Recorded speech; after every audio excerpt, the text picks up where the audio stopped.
नमस्कार दोस्तों, मैं Om Prakash Goswami education to all YouTube channel में आपका हार्दिक स्वागत है।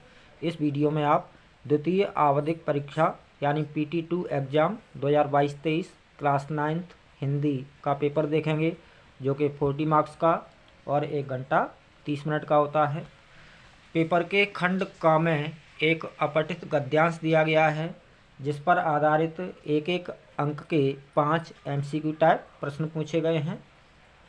गद्यांश आप पढ़ सकते हैं। दोस्तों, किसी भी गद्यांश को आप इस तरह से हल कर सकते हैं।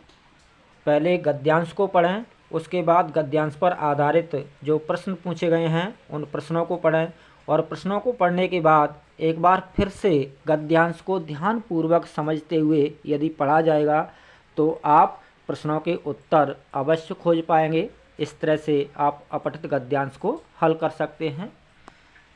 अपठित गद्यांश को आप पढ़ सकते हैं। मैं इसे पढ़ चुका हूँ। अब इस पर आधारित प्रश्नों को देखिए। पहला प्रश्न है, शिशु को राष्ट्र की अमूल्य निधि किस प्रकार बनाया जा सकता है? तो इसका ऑप्शन सही है, आदर्श वातावरण प्रदान कर। अगला प्रश्न है, राष्ट्र का पुनीत कर्तव्य क्या है? तो इसका सही ऑप्शन है बालक में हीन भावना पनपने ना दे। बालक में हीन भावना पनपने ना दे, यह ऑप्शन सही है। अगला प्रश्न है, शिशु को कोमल भावनाएं कैसे वातावरण में सुरक्षित रह सकती हैं? शिशु की यानी बालक की कोमल भावनाएं कैसे वातावरण में सुरक्षित रह सकती हैं? तो इसका सही उत्तर है स्वच्छ, शांत व स्वास्थ्यप्रद वातावरण। द ऑप्शन सही है। अगला प्रश्न है, इस गद्यांश में सामाजिक अपराध किसे माना है? शिशु की सुकोमल भावनाओं को आघात पहुंचाना। अगला प्रश्न है, समाज के प्रति अपने कर्तव्य का सही रूप से निर्वाह कौन नहीं कर सकता? हीन भावना से ग्रसित शिशु यानी बालक। तो ऑप्शन सही है। अगला प्रश्न एक अपठित काव्यांश है, पद्यांश है, जिस पर आधारित एक एक अंक के 5 MCQ टाइप प्रश्न पूछे गए हैं।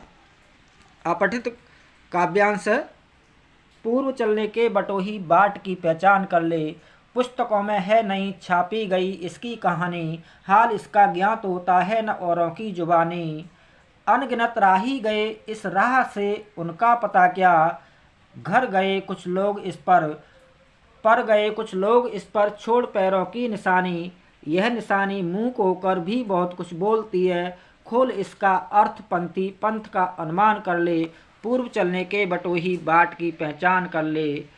है अनिश्चित किस जगह पर सरित गिर गौहर मिलेंगे, है अनिश्चित किस जगह पर बाग वन सुंदर मिलेंगे, किस जगह यात्रा खत्म हो जाएगी यह भी अनिश्चित है, अनिश्चित कब सुमन कब कंटकों के सर मिलेंगे, कौन कहता कौन सहसा छूट जाएंगे मिलेंगे कौन सहसा, आ पड़े कुछ भी रुकेगा तू न ऐसी आन कर ले, पूर्व चलने के बटोई बाट की पहचान कर ले। बहुत ही सुंदर काव्यांश। इस पर आधारित प्रश्न देखिए। कवि ने बटोई को क्या सलाह दी है? रास्ते पर चलने से पहले उसके बारे में जांच परख कर ले, यानी कोई भी कार्य हमें अच्छी तरह सोच विचार कर करना चाहिए। कवि के अनुसार रास्ता कैसा है? दुर्गम यानी कठिन। अगला प्रश्न है, निशानी मुंह को होकर भी बहुत कुछ बोलती है, कैसे? अच्छे कर्म प्रेरणा देते हैं। अगला प्रश्न है, कवि ने जीवन मार्ग में क्या क्या अनिश्चितताएं बताई हैं? असत्य कथन बताना है। तो इसमें जो अंतिम ऑप्शन है, यात्रा अपने पड़ाव पर पहुंचकर ही खत्म होगी, यह असत्य कथन है, बाकी सब सत्य हैं। अगला प्रश्न है, बटोई का क्या तात्पर्य है? तो बटोई का अर्थ है राहगीर, यानी रास्ते पर चलने वाला राहगीर। अगला खंड ख, पेपर का खंड का ख, जिसमें व्याकरण पर आधारित प्रश्न पूछे गए हैं। तीसरे का क, अनुपस्थित में कौन सा उपसर्ग है? अन का न हलंत है, अनुपस्थित में अन उपसर्ग और उपस्थित मूल शब्द है। अगला प्रश्न, निर्वास में प्रयुक्त उपसर्ग अलग कीजिए। तो निर्वास में उपसर्ग है निर, निर का र हलंत है निर। प्रबल में उपसर्ग, प्रबल में उपसर्ग और मूल शब्द अलग कीजिए। तो द ऑप्शन सही है, प्र प्लस बल। अगला है, दर्शनीय में प्रत्यय है अनीय, दृश्य प्लस अनीय दर्शनीय यानी देखने योग्य। अगला है, सांसारिक में प्रयुक्त प्रत्यय अलग कीजिए। तो सांसारिक में प्रत्यय संसार प्लस एक, एक प्रत्यय है। अगला है, अपमानित में मूल शब्द क्या है। तो अपमानित में मूल शब्द है अपमान, और इसमें मान भी हो सकता है, जैसे अपशब्द। तो अप का अर्थ होता है बुरा, अपशब्द बुरे शब्द या बुरा शब्द। अपमान यानी अनादर, अपमान का अपोजिट क्या होगा, सम्मान, और इसमें मूल शब्द मान भी हो सकता है। अप प्लस मान और इत प्रत्यय, अप उपसर्ग मान मूल शब्द और इत प्रत्यय, इस तरह से अपमानित। तो इसमें अपमान भी सही है और मान भी सही हो सकता है।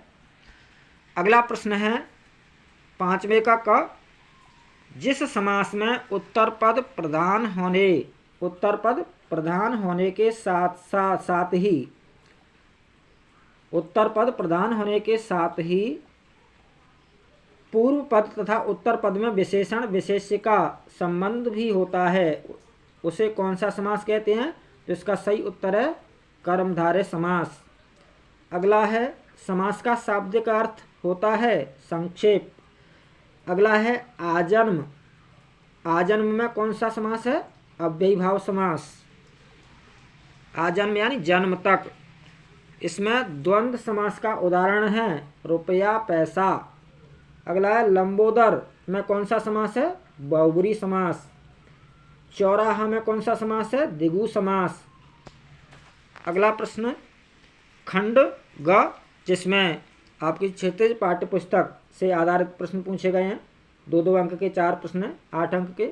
पहला प्रश्न, लेखक लंकुर के मार्ग में अपने साथियों से किस कारण पिछड़ गया। तो इसका उत्तर आप इस तरह से लिख सकते हैं, उनका घोड़ा बहुत ही सुस्त था, वह बहुत ही धीरे धीरे चल रहा था और लेखक भटककर दूसरे यानी गलत रास्ते पर चले गए थे, इसलिए अपने साथियों से पिछड़ गए थे।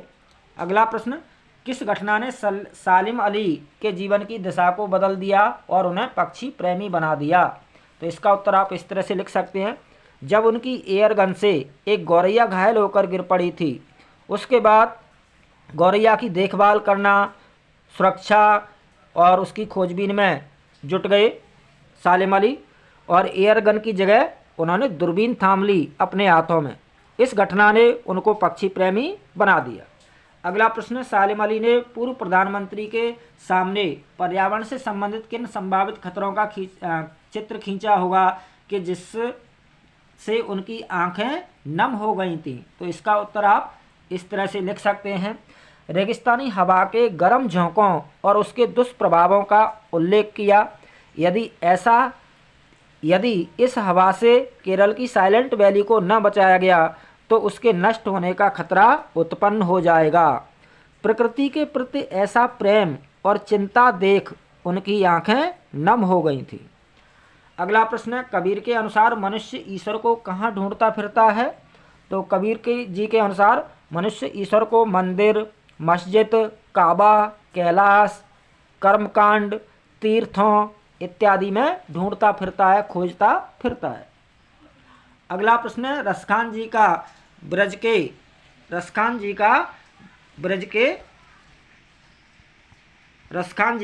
के वन, बाग और तालाब को निहारने के पीछे क्या कारण है। तो इसका उत्तर आप इस तरह से लिख सकते हैं, श्री कृष्ण और उनसे जुड़ी हर चीज़ से अनन्य प्रेम एवं लगाव की भावना। भगवान श्री कृष्ण के प्रति अनन्य भक्ति भाव के कारण कवि को उनसे जुड़ी हर चीज़ से लगाव एवं प्रेम है। जिन चीज़ों से श्री कृष्ण का जुड़ाव और लगाव था, उन सब में कवि श्री कृष्ण के अंश को महसूस करते हैं, श्री कृष्ण का अंश महसूस करते हैं, और उन सारी चीज़ों से उनको लगाव है जो भी भगवान श्री कृष्ण को प्रिय थीं या जिनसे भी भगवान कृष्ण का लगाव था, उन सब से कवि रसखान को लगाव है, प्रेम है। तो यह क्या कारण इसका? श्री कृष्ण और उनसे जुड़ी हर चीज़ से अनन्य प्रेम एवं लगाव की भावना के कारण। अगला प्रश्न है, बंद द्वार की सांकर खोलने के लिए ललदेव ने क्या उपाय सुझाया है? तो इसका उत्तर आप इस तरह से लिख सकते हैं। ललदेव ने सुझाव दिया है कि भोग और त्याग के बीच संतुलन बनाए रखो, ना तो भोग में ज़्यादा लिप्त रहो और ना ही शरीर को सुखाओ, मध्यम मार्ग अपनाओ, तभी प्रभु मिलन का द्वार खुलेगा। इस तरह से आप इसका उत्तर लिख सकते हैं। अगले प्रश्न कृतिका से संबंधित हैं, 2-2 अंक के 2 प्रश्न। आप प्रश्न पढ़ सकते हैं और अपने एग्जाम की अच्छी तरह से तैयारी कर सकते हैं। प्रश्न संख्या 8 खंड घ में, प्रश्न संख्या 8 में अनुच्छेद लेखन है। अनुच्छेद किस तरह से लिखना चाहिए, इसके लिए आप अनुच्छेद लेखन वाला वीडियो चैनल पर देख सकते हैं। 3 में से किसी एक पर अनुच्छेद लिखना है। अगला प्रश्न है पत्र लेखन, जो कि 5 अंक का है। पत्र किस तरह से लिखना चाहिए, इसके लिए आप चैनल पर पत्र लेखन वाला वीडियो देख सकते हैं। बहुत बहुत धन्यवाद, हार्दिक शुभकामनाएं, all the best, good luck, जय हिंद।